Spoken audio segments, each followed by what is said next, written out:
የተዲያ ሰውነት እስቲ እንፈልገዋለን በጣም ነበር የምበላው እና አራት ለማቆም የነበረው በቃ በቆሎ አድራለሁ አንዳንዴ ቤልሰን 4 ኪሎ ነው በቅርቡ የቀነሰችው ቤልሰን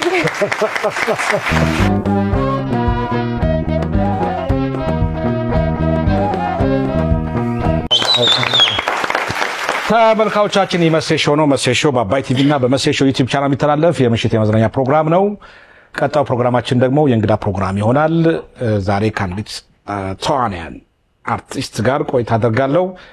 አርቲስት ቤልሰን ንጋቱ ትባላለች። በተለያዩ ፊልሞችና የተለያዩ የቲቪ ድራማዎችን በመስራት የምትታወቅ ናት።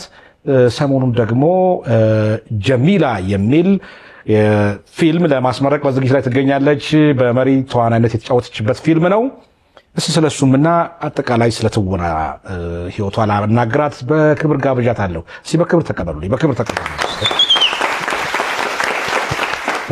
ቤልሰን እንደምን አለሽ? እግዚአብሔር ይመስገን። እንዴት ነህ? እንደምን ተገናኝተናል? አዎ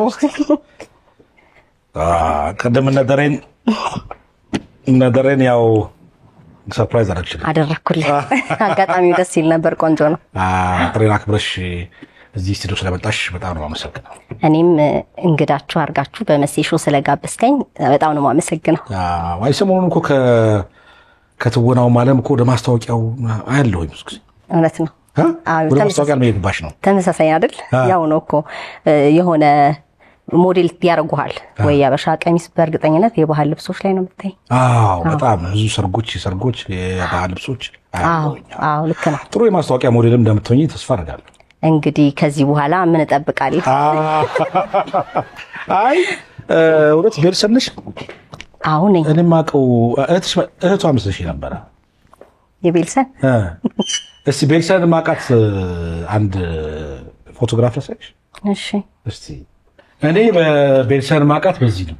እውነት ነው። እና እህቷ መስልሽኝ ያስብላል። ምክንያቱም ከዚህ በኋላ ወደ 24 ኪሎ ነው የቀነስኩት። እውነትሽን ነው? በእውነት የተዲያ ሰውነት እስቲ እንፈልገዋለን።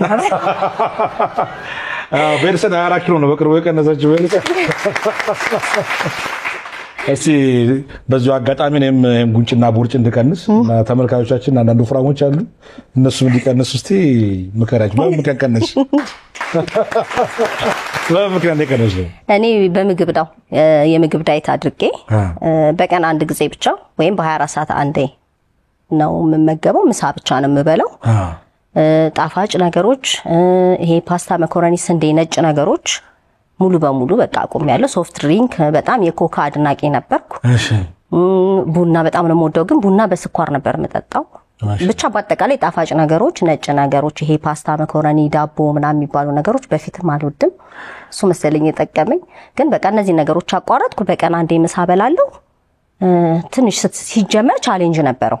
ማታ ማታ ይርበኛል። እራት በጣም ወድ ነበር ከምንም በላይ። ቁርስ አልወድም፣ እራት ግን በጣም ነበር የምበላው። እና እራት ለማቆም የነበረው በቃ በቆሎ አድራለሁ አንዳንዴ ምናምን እስኪለምድ ድረስ። ከዛ ስለምድ ግን በቃ ይሄ 2 ወር 3 ወር ምናምን ሲሆን ለውጤንም እያየው ስመጣ ልብሶች ሲሰፉኝ ማስቀነስ ሲጀመር ምናምን በቃ ምግብ ለምን ያልኩ 24 ኪሎ እኮ የኛ ቤት አስይዛል። ጓደኞቼ አንድ ሰው ነው የጣልሽው ይሉኛል። አንድ ሰው በቃ አንድ የ10 ዓመት ልጅ 12 ዓመት ልጅ። አዎ ኤግዛክትሊ። እግዚአብሔር ይመስገን። ይሄን ራሱ ለማድረግ በጣም ቻሌንጅ አለው እኮ ከባድ ነው። አዎ ኮሚትድ መሆን ነው በነገራችን። አሁን ምን አይነት ስሜት ይሰማሻል? ወይ በጣም ኮንፊደንስን ይጨምራል። ምንም አይነት ቡቲክ ላይ ገብተህ ልብስ ለመግዛት አትሳቀቅም። በፊት እኮ ቡቲክ ስትገባ ገና በር ላይ ሆነ አይ ላንቺ የሚሆን የለም ነው የምትባለው። ሳይለኩህ ማለት ነው። አይ ላንቺ የሚሆን አንይዝም ነው የምትባለው። እና አሁን ግን በኮንፊደንስ ገብተህ ያንን ዕቃ የምትፈልገውን ዕቃ በቃ ወስዳለሁ እና ያ ደስ ይላል። እቴጌ ድራማ በወፍረቱ ጊዜ የተሰሩት በወፍረቱ ጊዜ የተሰሩት ነው ማናቸው ቲያትሮች ሙሉ በሙሉ ማለት ይቻላል። አሁን ራሱ የሚመረቀው አዲስ ፊልም ላይ ከ3 ዓመት በፊት የነበረ ነው። ያ ዳይት ከመጀመሪያ በፊት የነበረው ሰውነት ነው። የሚገርም ቀንሽ የሰራውት ፊልም ገና አሁን እየወጣ ነው። ገና እየመጣ ነው እንጂ እቴጌም የተወሰነ ዳይት ጀምሬ ግን ወዲያው ነው ቀረጻ የጀመርነውና ብዙ ለውጤ እዛ ላይ ገና ነበር። ወፍራም እንደርሽ ነው የመራሽ? አዎ እንደዛ። እቴጌ ቤልሰን እያል ነበርኩኝ። እቴጌ ማጀት በጣም ብዙ ይወደው ነበር። በኢትዮጵያ ቴሌቪዥን ለአንድ አመት ተከታታይ የታየ ድራማ ነው። ብዙ ይወደው ነበር በጣም። ስለሱ ምትኛለን ማለት ነው እቴጌ ወናው ነው። እቴጌ በጣም ወደው ስራዬ ነው። ምክንያቱም ከረጅም አመት በኋላ እንደ አዲስ ወደ ሲስተሙ ገብቼ ከህዝቡ ጋር ድጋሚ አፕዴት ያደረኩበት ነው ራሴን። ሰው በነ አይራቅ ምናምን ስለነበር የሚያቀኝ ረጅም ጊዜ ወልጄ ምናምን ከስራው ርቄ ነበረ እና እንደገና የመጣሁት በእቴጌ ነው። በጣም ብዙ ሰው ደግሞ እቴጌን ይወዳታል እና የእቴጌ ማጀት ለኔ ባለውለታዬ ነው። እንደ አዲስ ነው ከሰው ጋር ያስተዋወቀኝ ማለት ይቻላል ከበፊቱ ስራዎች በኋላ። ለእቴጌ አይ በአዲስ ደግሞ የሚወጣ አንድ ፊልም አለ በቅርቡ የሚመረቅ መስለኛል ከጀሚላ በኋላ አንድ ፎቶግራፍ እንዴ። እሺ የቀጣው አበበች ጉበና ቤልሰን ንጋቱ ነው ይባላል። እሳቸው ልትሆኚ ነው አሉ። እውነት ነው? አዎ በጣም እኔ ራሴ ከህዝቡ እኩል የምጠብቀው ስራዬ ነው። በጣም ቻሌንጅ ያደረገኝ እሳቸው የኖሩትን ህይወት እኔ በፊልም ለመስራት በጣም ቻሌንጅ ያደረገኝ የክቡር ዶክተር አበበች ጉበና ትክክለኛ የህይወት ታሪክ ተሰርቶ አልቋል። ኤዲቲንግም አልቋል። እሱም እንግዲህ በቅርብ ለእይታ ይበቃል ተብሎ ይጠበቃል እና የክቡር ዶክተር አበበች ጉበናን ካራክተር ነው የተሰጠኝ። እሳቸው ነው የምትጫወተው? ዋው እንዴት አልከበደሽም? በጣም ነው የሚከብደው።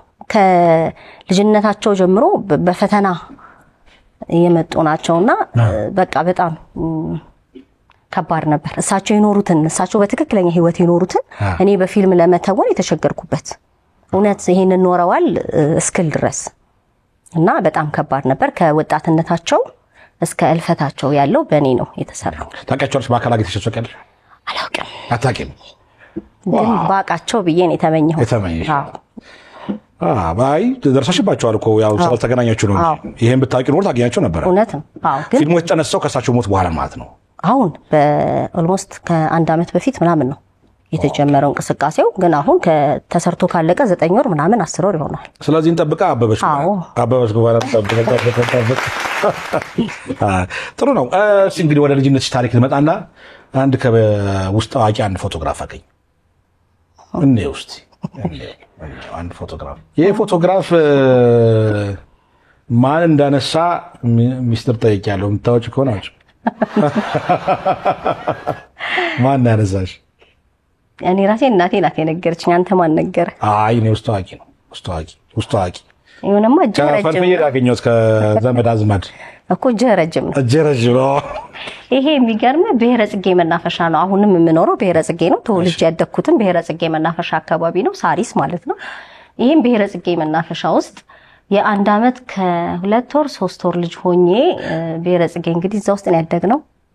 አንድ ቻይናዊን ያነሳኝና እዛውን አንስቶ እዛው አጥቦ ነው የሰጣት ለእናቴ። እውነት እና እቺ ጥቁር አይለችም ወዲያው ታጥባ የምትወጣው ፊልም በሱ እሱ ነው ራሱ ይሄ ፎቶ እና እናቴ የሰራችው ሹራብ ነው በእጇ ይሄ።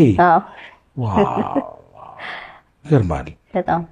ቻይናዊ ያን ጊዜ እነሱ ናቸው ያስገቡት ይሄንን ማሽን።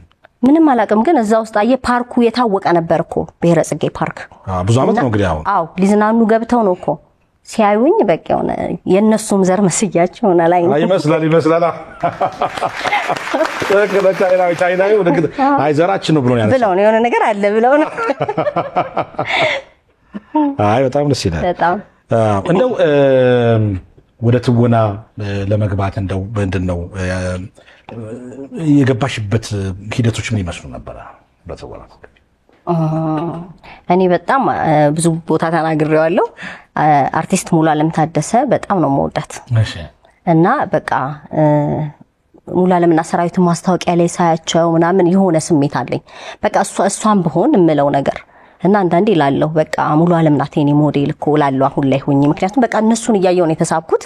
ከዛ በኋላ ግን 7ኛ ክፍል ወደ 8 ሳልፍ አስቸገርኩ። በቃ የሆነ አርት መማር ፈለግኩ እና በጣም አስቸግሬ ትዝ ይለኛል። እናቴ እንደውም በትምህርት ነበር እንድቀጥል የምትፈልገውና በጣም ከማስቸገሬ ትምህርት በቃ በጣም አመፀኛ ነበርኩ። በነገራችን የሆነ ነገር ከጠየቅኩ ካልተደረገልኝ በጣም ኃይለኛ ነኝ ቤት ውስጥ እና ፋዘር ተስፋዬ አበበ ጋር በልጃቸው በቴድሮስ ተስፋዬ ምክንያት ፋዘር ጋር ለ2 ወር ኮርስ አስገባችኝ።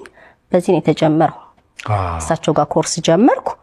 ከዛ በኋላ ግን ወደ ትምህርቴ ነው ያው ትምህርትሽን ተምረሽ ትጨርሺ ደግሞ ተብዬ ቴዲ ማባብሎኝ 10 ማትሪክ ከጨረስሽ በኋላ እኔ ጋር ቀጥታ ኮንታክት እናደርጋለን ብለው አታለውኝ ማለት ነው።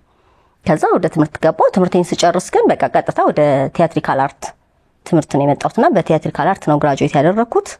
ከዛ ቀጥታ ወደ ሲስተሙ መግባት ከባድ ነው እኛ ሙያ ላይ ግን በጣም የሚገርም አጋጣሚ ነው። አሁንም የገባሁት ከቲያትሪካል አርት ግራጁዌት ካረኩ በኋላ ቶም ማር ነበር ኤዲቲንግ ዝም ብዬ በቃ እዛው ሙያ ውስጥ ያለ አርት ተመሳሳይ ነገር ኮርስ መውሰድ ፈልጌ ማለት ነውና ጣይቱ ግቢ ውስጥ ነው ልማር እየገባው። እኔ ከቤት የወጣሁት ልማር ነው። የመጀመሪያ ፊልሜን ደግሞ አይራቅ በኃይሉ ዋሴ እነ ፍቅረ ኢየሱስ እነ ሚኪ እነ ጠጆ ባሉበት ጣይቱ ግቢ ውስጥ ነው የመጀመሪያ ፊልሜን ካስት የተደረኩት። እነሱ የሆነች ካራክተር ጠፍታባቸው እየፈለጉ ነበር ልዩ የምትባለውን ካራክተርና ከ33 በላይ ሰው ኦዲሽን ወስዶ እነሱ ግን ዝም ብለው ኦዲሽን እንትን ሪሄርስ ጀምረዋል። በዛ መሃል እኔን ጣይቱ ግቢ ውስጥ አገኙኝ ማለት ነው። እና በቃ ልዩ እሷ ናት ብሎ አለ። እዛ ጋር ነው ካስት በቃ እዛ ጋር የጀመርኩት። የመጀመሪያ ፊልሜ አይራቅ ነው ካስት የተደረኩት ጣይቱ ግቢ ውስጥ ነው። ማን ነው ይሄ እንትን ሚካኤል ሚሊዮን የ7ኛ ክፍል መምህርሽ ነበር? አዎ ነበረ። አዎ ብዙ ቦታ ወርቻለሁ። የ7ኛ ክፍል ማትስ አስተማሪ ነበር ሚኪ። ከዛ በኋላ እሱ ነው አይራቅ ይመረጣሽ ወይስ ሌላ ሰው? ራሱ ዋናው ዳይሬክተሩ እነ ፍቅረ ኢየሱስ ድንበሩ ናቸው ካስት ያደረጉኝ። ሚኪም አላወቀኝም በዛ ሰዓት እኔ ካስት ስደረግ። በኋላ ያው ምክንያቱም ወፍር ያለው አድግ ያለው 7ኛ ክፍል በጣም ቀጫጫ ምናምን ነበርኩ። ግን 7ኛ ክፍል እንዳስተማረኝ እዛው ነው ለሱም ሰርፕራይዝ ያደረኩት። እናምናለሽ? በጣም ነው የገረመው። ምክንያቱም በህይወቱ 1 አመት ብቻ ነው ያስተማረው በትምህርት ቤት በአስተማሪነት 1 አመት ነው ያስተማረው። ያስተማረውም እዛ መስቀል ፍላወር አዲያባ ነው። አጋጣሚ ደግሞ እኔ ተማሪው ነበርኩ። ያው የህይወት ግጥም በጣም ጥሩ አጋጣሚ ነው። መምህርሽ የነበረ ሰው ጋር አብረን መተወን ትንሽ ይከብድ ነበር። ምክንያቱም የፍቅር ሲን ነው። ፍቅረኛሞች ናቸው መስራት የነበረው ማለት አፈቅረዋለሁ በኋላ ወደዋለሁ እኮ ተማሪ ነው አላለሽ? ተማሪ ነኝ አላለሽ? በጣም ደስ ይላል። እንደው በጣም ከሰራሻቸው ፊልሞች ተወዳጅ የሆነልሽ የትኛው ነው? በጣም የምትወጂው ማለት? እግዚአብሔር ይመስገን አብዛኞቹ ቆንጆ ነበሩ። የባህይሉ ዋሴ ስራዎች ላይ ነው በጣም የምሳተፈው የነበረው። አይራቅም የባህይሉ ዋሴ ዋጂ ነው። ሰኔ 30ም እንደዛው፣ በእናት መንገድም፣ ኢትዮጵያም እነዚህ ስራዎች ሁሉ የዋጂ ስራዎች ናቸው የባህይሉ ዋሴ ማለት ነውና ሁሉም እንደምታዩ የጉማ ላይ እጩ ነበሩ። በእናት መንገድ ላይ እንደውም ወስደናል የአመቱ ምርጥ ፊልም ተብሎ። ሰኔ 30ም በጣም ብዙ ህዝብ የሚወደው ስራ ነው። አይራቅም እንደዛው፣ ኢትዮጵያም እንደዛው እነ ደሞዝ የሰሩበት በብዛት ፊልሞቼ ቆንጆ ነበሩ። ለኔ ግን አይራቅን እወደዋለሁ ከህዝቡም ከመወደው ሙያም ጋር ስላገናኝ። በጣም የፈተነሽ ገጸ ባህሪ አይደል ከሰራሻቸው ፊልም የትኛው ነው? ያሁኑ የአበበሽ ጎበና እንደዚህ ከብዶኛል። ከባድ ነበር። ይከብዳል። እሳቸው ከባድ ነው በቃ ህይወታቸውና በቀላል የሚባል ነገር። አሁን እኔ ዶሮ መያዝ አልወድም። እኔ አሁን እንስሳ መያዝ አልወድም። ዶሮ፣ ድመት እንደዚህ ማቀፍ አልወድም። አሁን ወንድሜ ያቅፏቸው ምናምን ቤት ይቀመጣል። ተቃራኒ ነን በቃ እኔ አለካቸው እና ፊልም ላይ ዋው አበበሽ ጎበና የዶሮ እርባታ ነበራቸው። ያንን ፓርት ሲል ለመቅረጽ ከባድ ነበር። ዶሮ ማቀፍ ነበረብኝ። ዶሮ እያነሳው ማውጣት ማስገባት ምናምንና ያ ቻሌንጅ በጣም ከባድ ነው። መልመል ባይዘው በነገራችን ላይ ይሄ አርቲስቶቹ ተዋናዮች እኮ የሆነ ሌላ ታለንት ወይ ምስኪን እንደሆናቸው ይፈልጋል። ከትወና ችሎታቸው በተጨማሪ ዋና እንዲችሉ፣ መኪና መንዳት፣ ይሄ ከቤተሰብ ጋር ያላቸው የማያዝ ችሎታቸው እነዚህ ያስፈልጉ ይባላል አይደል? ግድ ነው። አሁን እነሱ ታስባቸዋል። አሁን ይሄንን ግን በፍጹም አላሰብኩትም። ይሄ ድመት ዶሮ ምናምን ይይዛሉ ብዬ ለካሱም እንደ አንድ እንትን ነው በቃ መለመድ ግን አልያዝኩም። የሚገርም ማለት መተወን ፈልገሽ ያላገኝሽበት አጋጣሚ አንድ ገጸ ባህሪ መተወን ፈልገሽ? አዎ በህይወቴ በውፍረቴ ያመለጠኝ ነገር የለም ብዬ ነው ሁሌ በኮንፊደንስ የምናገረው። አሁን እኔ በመወፈሬ አሁን አንዳንድ ጊዜ ስትወፍር ካራክተር ብዙ ጊዜ አይሰጥህም አይደል? ወይ ደግሞ ሀብታም ሴት ምናምን ካልሆንክ። እኔ እድለኛ ሆኜ በውፍረትም ታይም ብዙ ፊልሞች ሰርቻለሁ። አሁን እንግዲህ የጠቀስኳቸውን ፊልሞች ትልልቅ ፊልሞች ላይ ማለት ነው እስከ ጉማ ድረስ እጩ የነበርኩበት ነው አይራቅ ፊልሜ። ተስፋ የተጣለባት ተብሎና ከዛም በኋላ የመጡት ተከታታይ ድራማዎች ምንም አይነት በውፍረቴ ችግር አላመጣም። ሰራ ነበር። የከለከለኝ ነገር የለም። ውፍረቴ ነው የምልህ። ግን ከባድ ነው አንዳንድ ጊዜ የሆነ የዋጄ ስራ ነበረ። ተከታታይ ድራማ ምን ልታዘዝ ላይ ካስት ተደርጌ ነበር። እሺ የየትኛውን ገጸ ባህሪ እንደሆነ አላውቅም። እሱን ዋጄ ይመልሰዋል። ካስት ካረገኝ በኋላ ልክ ቀረጻ ሊጀመር በቃ ስክሪፕት ሊልክልኝ ሲል ያው ክሩን ሰሌም ምናምን ሲያዩት እንዴ ቤልሲ እንዴት ነው እዚህ ጋር ፊት የምታረገው? ቤልሲ እኮ ባለ ሀብት ምናምን ነው የምትመስለው እንጂ ዌተር ያን ሆቴል ባለቤት እቴጌ ማለት ነው። እቴጌው እንደዛ አይነት ነገር ነው ሰውነቷ ፊት የሚያረገው እንጂ ቤልሲን አንተ አስተናግድ ተብሎ የቀረ ስራ እሱ አለኝ የሚቆጨኝ። ቆጫራ እንኳን ቀነሽ ለዚህ ከዚህ በኋላ ሞዴሊስት ተብለሽ እንደው ብዙ ገጸ ባህሪ የምትጫወች ይመስለኛል። አዎ ባልቀነስኩ ደግሞ ምለው አሁን ፊልም የሚመረቀው ፊልሜ ላይ ብቀንስ ኖሮ ደግሞ ካስት አልደረግም ነበር። አሁን የሚመረቀው ስራችን ላይ ደግሞ ውፍረቴ ከነ ግርማ ሞገሴ ፊት የምታረገው ደግሞ ጀሚላ ስለ ጀሚላ በኋላ እናወራለን በደንብ። ለዛ ቢያ እስቲ አንድ ፎቶግራፍ ነኝ። ይሄ ፎቶግራፍ እናትሽ ናቸው? እናቴ ናት። አዎ አንቺ ነሽ? አዎ እኔ ነኝ። ኮልጭ መልክሽ ግን አልተቀየረም አይደል? አዎ ያው ነው መልክ ያልተቀየረ። ብዙ ጊዜ አንቺን ቃለ መጠይቅ ስሰማ አንዳንድ በወሮች ማለት ብዙ ጊዜ እናትሽን ታነሻለሽ። በጣም ብዙ ጊዜ ነው እናቷን ታነሳው የሚሉኛል ብዙ ጊዜ ሰዎች። በጣም ቃለ መጠይቆችም ሳዳምጥ እንደዛ ነውና ምንድነው አሁን ብዙ ሰው እናቱን ይወዳል በጣም። ያንቺ ግን ለየት ያለ ይመስላል። ምንድነው ነው? የኢትዮጵያ እናቶች ሁሉ ይለያሉ። ኢትዮጵያዊ እናቶች ይለያሉ። ከዓለም እናቶች ጋር አላወዳድራቸውም እኔ። እሺ የኢትዮጵያ እናቶች ለልጆቻቸው ነው የሚኖሩት አብዝ ሁሉ እና የኔ እናት አባታችን በልጅነታችን ነው የሞተው። እኔ 10 ዓመት ልጅ ሆኜ ነው የሞተውና ከዛ በኋላ በጣም ቻሌንጅ ነበር። ለብቻዋ ነው ስራ የምትሰራው። ብዙ ቦታ ተናግሬዋለሁ። የኮሜርስ ተመራቂ ናት። በኮሜርስ ነው የተማረችው በአካውንታንትና ጥሩ ስራ የነበራት በጣም ዘናጭ ምናምን ናትና ልክ እሱ ከሞተ ምናምን በኋላ አለ አይደል የሆነ ህይወት ግልብጥ ምናምን የሚልብህ ከዛ ለብቻ ልጆች ማሳደግ 2 ነበርንና በጣም መልኳን ቀይራ ብዙ ነገር ሆና ነው ያሳደገችንና እስካሁንም ለልጄ አሁን ደግሞ ልጄን የምታሳድገው እሷ ናት። አንዱ አርቤውስ አለች በህይወት እግዚአብሔር ይመስገን። አያት ሆናለች። የወንድሜም ልጅ ተደግሞ አሁን የ2 ልጆች አያት ሆናለች። በዛው አጋጣሚ ሲነናት ያለሽ ፍቅር ግለጭላችሁ እስቲ። ውይ አቢትዬ በጣም ነው የምወድሽ። በጣም ብዙ ቦታ እናገራለሁ። ካላንቺ ምንም ነኝ እኔ። አላቅም አንዳንዴ ቃላት ያንሳልኩ መናገር። እውነት ኑሪልኝ ብቻ በመኖርሽ ነው የምኖረውና ኑሪልኝ። አቢቲ ነው የምትያቸው? አዎ አበበች ነው ስሟ ግን አቢቲ ነው የምላት። አሁን አበበች ጉበና ነበር ለካ ደግሞ ማዘር ደግሞ አበበች ጉበና አበበች። አዎ ላንቺ አበበች ጉበና ናቸው። በቃ እኔ አበበች ጉበና ለወይዘሮ አበበች ቪቫ በጣም ቪቫ። አይ ጥሩ። ስለዚህ አሁን አንቺ ልጅ እናት ነሽ? አዎ። ሲንግል ማም ነሽ? አዎ። እስትንሻው ስለ ልጅሽም ስለ ህይወትሽ ያው አውርቻለሁ አንዳንድ ቦታ። ሲመሰሽ ተመልካቾች ስሙ። እሺ ስሙ። ከዚህ በፊት ከ3 ዓመት ምናምን በፊት የልብ ወግ ላይ እንግዳ ነበርንና ሙሉ ህይወት እንትኔን አውርቻለሁ እዛ ላይ። ከዛሬ ኦልሞስት ከ10 ዓመት ሆነው ከ10 ዓመት በፊት ተድሬ ነበር። በስነ ስርዓት ተሞሽሬ ነበር። ወግ ማረግ አይቼ ነበር፣ አሳይቼ ነበር።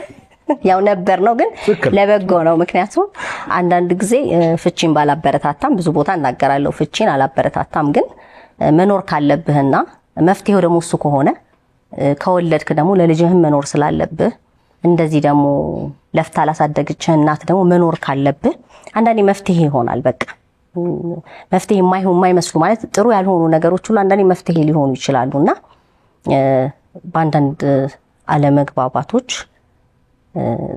ከ2 ዓመት ትዳር ቆይታ በኋላ ተፋታን።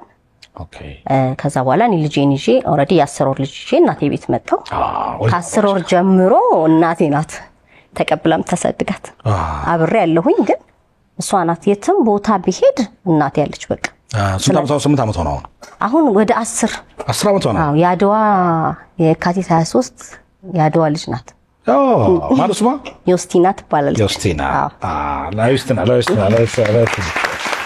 ዮስቲና ደግሞ ለእናትሽ ገልጸሻል? አዎ ዮስቲና ዮስቲዬ የኔ ልጅ በጣም ነው የምወድሽ፣ ታውቂያለሽ። የኔ ዳይሬክተሬ ናት በነገራችን ላይ በጣም ነው ማኔጅ የምታደርገኝ በጣም ብዙ ነገሬን አለባበሴን ትላለህ ሁሉ ነገሬና አሁን ደግሞ በቅርቡ ከልጄ ጋር የምመጣበት ተከታታይ ሲትኮም ድራማ አለ። እሷም ወደ ትወና ገብታለች። እንመጣለን በቅርቡ 70/80 የሚል ተከታታይ ቴሌቪዥን ድራማ ላይ እነ ሰለሞን ሙሄ እነ ብሩክ ምናሴ ባሉበት አብራ ልጅ ሆና ተውናለች ትመጣለች። እንጠብቃቸው ማለት ስለዚህ ተዋናይ ልጅ አፍርተሻል ማለት ነው። አትርፈሻል። አዎ አትርፈሻል። አዎ ትዳር ያው ቢያዝ ጥሩ ነው። አዎ አማራጭ ከጠፋ ደግሞ ምንም ማድረግ አይቻልም። አዎ እንኳን እናት ኖርሽ። እውነት ነው። በጣም አበበች ጎበና ምን ቸገራት? አሁን እኮ ልጅሽ በአያትም እንጂ በእናትም ልጅ ያደረች በጣም እድለኛ ናት። ጥሩ። እስቲ ወደ አዲሱ ድራማ እንምጣ። ጀሚላ ፖስተሩን ነው። እሺ ጀሚላ ነሽ አንቺ ምንም አይደል? ናት ጀሚላ ነፃነት አንበርብር ናት። እኔ አሚና ነኝ። አሚና ነሽ አንቺ። የት ነፃነት አልመጣችም? ዛሬ አልመጣችም። ነፃነት እዚህኛ ጋር አልመጣችም። አዎ አልመጣችም። ማን የመጣው? አሚና ናት የመጣችው። አይ እኔ ብቻሽን አናገርም። ስለ ጀሚላማ ሌሎች ሰዎች ይምጡ። ስለዚህ ጀሚላ ራሷ ትምጣ። ጀሚላ ካልመጣች ካለበዛ ደግሞ ከኋላም ካሉ ይምጡና ያውራ ስለ ጀሚላ። ብቻሽን ለምታወሪያለሽ። እውነት ነው። ስለዚህ ጀሚላ ትምጣ። እንዲሁም ደግሞ ደራሲና ዳይሬክተሩ ጸጋም ይምጡ። አብረን እናወራ። እንቀበላቸዋል። ተመልካቾቻችን አዲስ የሚወጣው የጀሚላ ፊልም ሰኞ ነው የሚመረቀው። አጨብጭቡላቸው ስለነሱ። ጀሚላና አሚና ተገናኛችሁ አይደል? አዎ። አንቺ ጀሚላ ነሽ ዋናዋ ገጸ ባህሪ፣ እሷ አሚና። ደሴ ብዙ እንዲህ አይነት ስም ነበረ አብረን የተማረው ጎረቤቶቻችን ዚነት እና አሚና እና ጀሚላ የሚባሉ ስሞች ትዝ አሉኝ። ደሴ ፊልሙ ወደዛ አካባቢ ያዘነበለ ነው እንዴ? ወደኛ አካባቢ ሎኬሽኑ አይደለም፣ እዚሁ ነው። አዲስ አበባ ነው። ነፃነት በወፍራም ነበር በጣም። ምንድነው ዛሬ ወፍራም ስንት ኪሎ ቀነሽ? እኔ 20 ኪሎ አካባቢ። 20 ኪሎ በልጣሻለች። 24 ተመካከራችሁ ነው የቀነሳችሁት? አይ እኔ እንኳን አድቫይስ አድርጌያት ነበረ። መጀመሪያ ፊልሙን ልንሰራ ስንገናኝ በጀሚላ ፊልም ቤት መታ ነበር፣ ምሳ ጋብዣት ነበርና እዛ ላይ ልጄን ከትምህርት ቤት ካወጣን በኋላ ስንመጣ አየኋትና ልጄን ምን አለ፣ ፀጉሯና አይኗ በጣም ያምራል ግን ትንሽ ወፈረች አለኝ። ከዛ ነገርኳት፣ ኢንተርሚተንት ፋስቲንግ አሪፍ ነው እንደዚህ ብታረጊ ያልኳትኝ። ከዛ በጣም ማረሰው ሞመንት the next day ስቶሪ ላይ ትልቅ በርገርና ጁስ አድርጋ እየበላች ማለት ተነጋግረናል በሚቀጥለው ቀን እንደምትጀምር። እሺ ከዛ ደወልኩላት ነው ቤልሰም ምንድነው ማየው ነው ወይኔ ለካ ፍሬንድ ነን ምናምን አለች። ስቶሪን ላይ ያየሁት ኢንስታግራም ላይ። ከዛ በኋላ ፊልሙ እስከሚያልቅ እኔ በቃ ቶሎ የሆነ ለውጥ ነበር ኤክስፔክት ያደረኩትኝ እሷ ላይ ማለት ነው። አላየሁም፣ ምንም አልጀመረችም። ከዛ ፊልሙን ጨርሰን ምናምን ከሆነ ጊዜ በኋላ ሳያት እየከሳሽ ነው። በጣም ነው ደስ ያለኝ በእውነት። በቀን አንድ ጊዜ አንቺም ትበይ ነበር እንደው በቀን አንድ ጊዜ ነው? እኔ ግን በቀን 3 ጊዜ እየበላሁ 12 ኪሎ ቀን በቀን 3 እየበላሁ ግን መበላው አትክልት ነው በሙሉ 3ቱም የምግብ ጊዜ አትክልት 500 ግራም አትክልት ብቻ እየበላሁ በ3 ወር ውስጥ 12 ኪሎ ቀነስኩ። እና አንድ ህፃን ልጅ ጥዬ ነው እናንተ ኢንተርቪው ለፊት ነው። አሁን ትንሽ ወፈር ብያለሁ። ጥሩ ነው። አይ ጥሩ ነው። ከ5 ዓመት በፊት አይ ጥሩ ነው። ቆንጆ ግን አሁንም እንደዛ ከሱስ በምግብ ለከሱስ ተዛተዋል።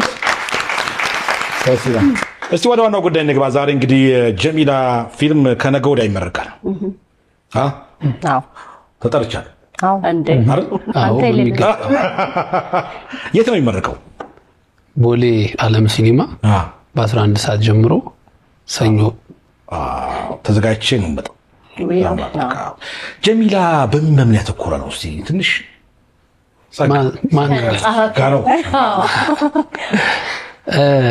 ጀሚላ ሲጀመረ ሀሳቡ የመጣበትን መንገድ ልንገር።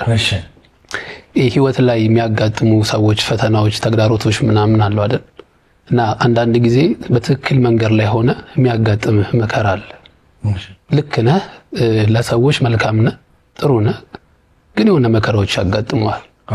እና በዛ መከራ ውስጥ ጸንቶ መቆየት፣ ተስፋ ማድረግ የሚያመጣውን የነገ ትሩፋትን ማሳየት ፈለግኩ።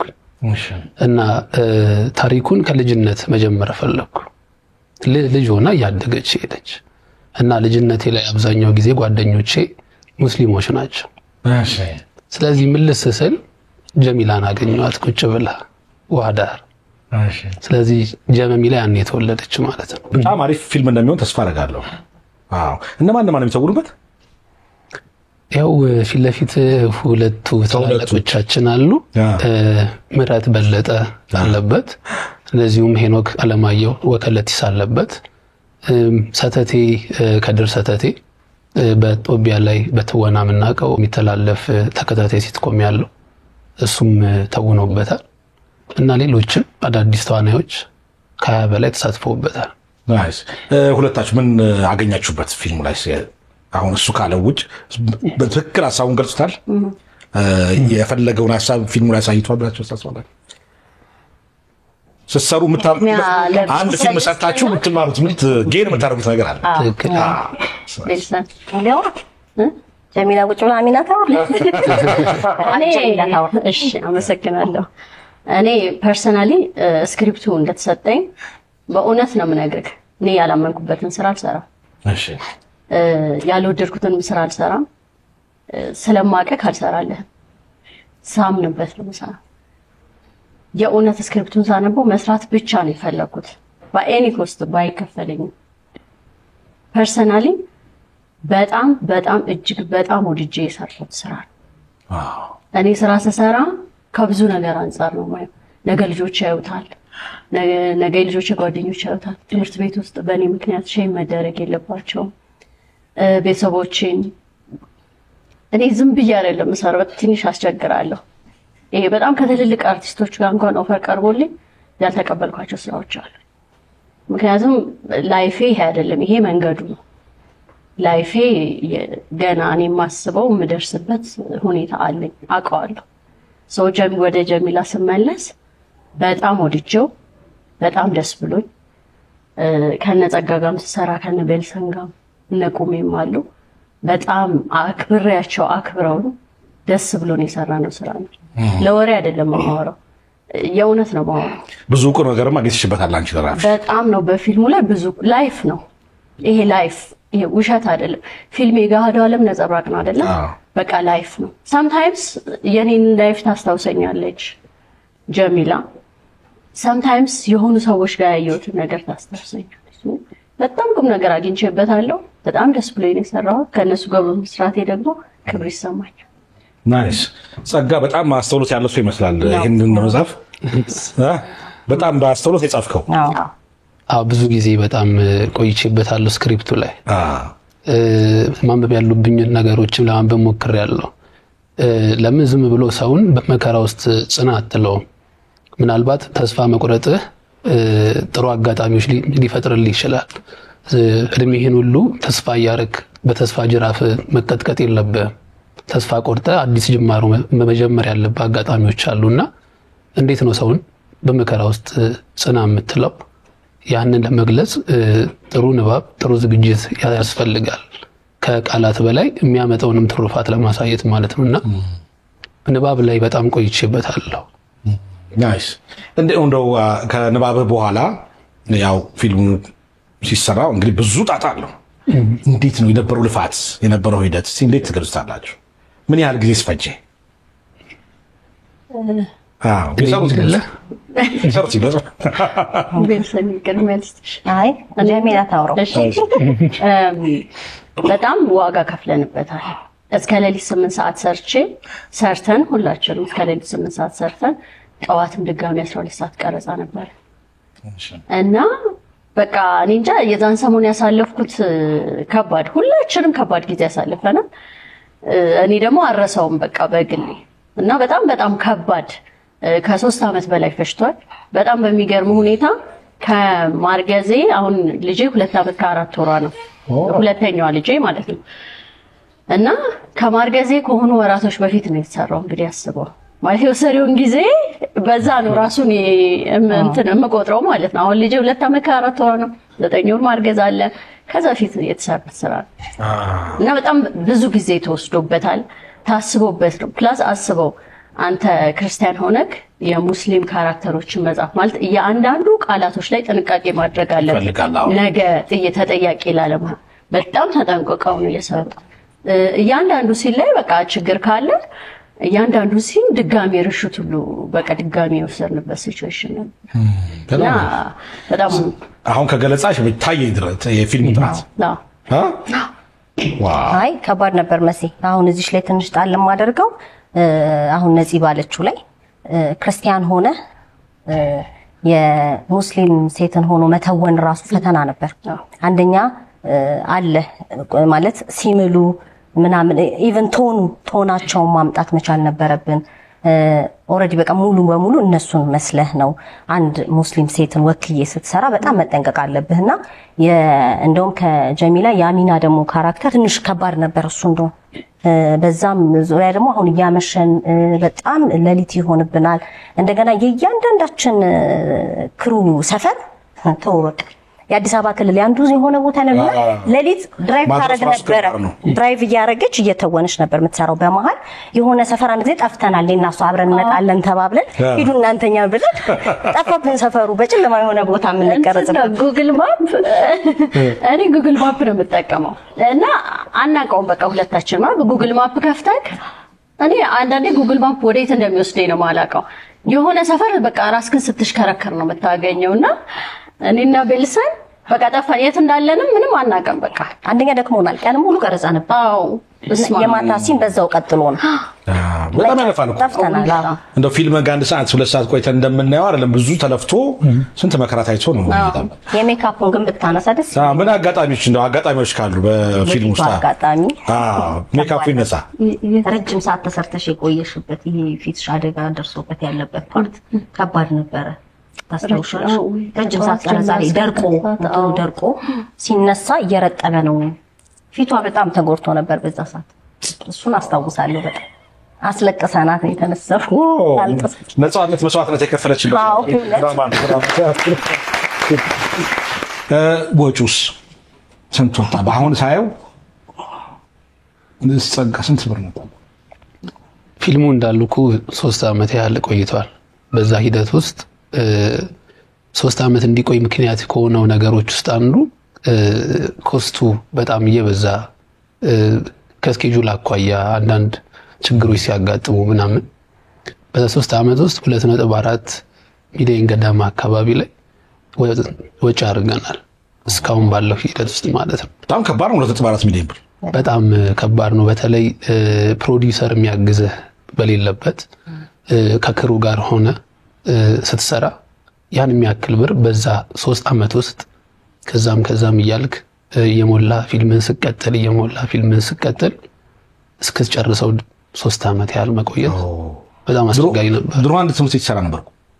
ሁለት አይሳፍ ከባድ ነው። አንድ ፊልም አሁን እንዴት ነው በ2.4 ሚሊዮን አንድ ፊልም እየፈጀ ቀጣይ እንዴት ነው የሚሰራው ብዬ ስጋት አለኝ። አው እንትኑ ነው ያለ አይደል? ከፊልም ከሰራ በኋላ ተመልካቹ ሲኒማ እየገባ ማየት የሚችል ከሆነ እንደ እግዚአብሔር ፍቃድ የሆነ ነገር ልመልስ ትችላለህ። አንዱ ፈተና ይሄ ነው። ለየት የሚያደርገው ነገር አለ ከሌሎች ፊልሞች ጀሚላ ባችሁ ነፍታችሁን ትናገሩበት። እኔ እንግዲህ ፐርሰናሊ የኔን ሐሳብ ስናገር ጀሚላ በጣም ቆንጆ ፊልም ነው። አረ በቃ ጎረቤቶች አሉኝ እነዚህ ነው አሉ ዘይነብ አሉ ጋብዛቸው በቃ ሰኞ ጥቅምት 10 በዓለም ሲኒማ ጋብዝል ብዙ አሉ ጋብዛለሁ እኔ ጋብዛለሁ መቼ ነው የሚታየው በድጋሚ አሁን የሚመረቀው ሰኞ ነው ከዚያ በኋላ እንዴት ነው የሚታየው ለህብረተሰቡ እንዴት ነው የሚደርሰው አሁን ደግሞ ይህን ተመልካቾቹ አሉ ውጭ ሀገር እንዴት ነው የምታደርሷቸው መሴሾን የሚመለከቱ የውጭ ሀገር ሰዎች ትክክል እንዴት ነው ወደፊት የማዳረስ ሐሳብ አለ እስካሁን በታሰበው ሐሳብ ጥቅምት 10 ሰኞ ጥቅምት 10 በዓለም ሲኒማ ይመረቃል በተከታታይ ቀናቶች እዛም ይታያል እንደ እግዚአብሔር ፍቃድ እግዚአብሔር ከረዳን ክፍለ ሀገሮች ላይ ሄደን ለማሳየት አስበናል ከዛ ውጭ እንግዲህ ውጭ ላሉ ሰዎች እንግዲህ ሌላ ምናመቻችበት ምናስበው ሐሳብ ካለ መልካም ነው ካልሆነ ግን ያው ዩቲዩብ ላይ ነው የሚያገኙት ማለት ነው ሲለቀቅ ጥሩ እስቲ እንግዲህ አሪፍ ፊልም እንደሚሆን ጠብቃለን እንመርቀዋለን የቀረ ነገር መናገር የምትፈልጉት ነገር ካለ ምድል ውስጥና ላጠራቅ ያው ፊልሙ 3 አመት ያክል ሲቆይ በጣም ብዙ አሰልቺ ነገሮች አጋጥሞናል ሁላ አንዳንዴ ምን ላለው መሰለ ካራክተሯ ቅድም እንዳልኩ በተስፋ መቁረጥና ተስፋ በማድረግ መሃል ናት እኛ ከቀረጻ በኋላ እንደዚህ አይነት ስሜት ውስጥ ነበር እንተው ስራውን ወይስ እንቀጥለው የሚል ስሜትና ይሄ ስራ እንዲሳካ ከጎናችን የነበሩ ወዳጆች አሉ እና ሁሉንም ማመስገን እፈልጋለሁ የትም ቦታ ደግሞ ሰው ፊት በክብር ስቆም እናቴን ማመስገን እፈልጋለሁ ምንም ነገር ከለላ ስራዬ ላይ ትኩረት እንዳደረግ ስለምትረዳይ በሰው ፊት በሞገስ ከቆምኩ ድረስ በመልካምነት እስከተጠራው ድረስ የሷ ስም እንዲመሰገን እፈልጋለሁና ማኑስ ማቸው ለምለም አረጋይ ትባላለች አረጋይ አረጋይ ለምለም ቢባው ይዘሮ ለምለም ለከነው ይዘሮ አበበች እና እዚህ ስራ ላይ ላገዙን ወዳጆች በሙሉ በክብር እንጠራለን እናመሰግናለን ያንን ማለት ፈልጋለሁ አንተንም መጋበዝ ፈልጋለሁ ካርድ ነው በጣም እናመሰግናለን ያው ይሄ ለኔ ነው አዎ ለጎረቤት ለዚነት ካነሰን ጨምራለን ለሙሐባ ዋው እነዚህን ጋብዛለሁ ቴንክ ዩ ቬሪ ማች የደሴ ክልልን በሙሉ በኔም ስም ደሴዎች ተጋብዛችኋል ደሴ በጣም ብዙ ማለት ሙስሊሞች አሉ እና ያውታል ሆፕፉሊ ወደ ደሴ ይዛችሁ ትሄዳላችሁ እናመሰግናለን ጥሬና አክብራችሁ እዚህ ስቱዲዮ ስለመጣችሁ በጣም እናመሰግናለን እናመሰግናለን በክብር ሸኙልኝ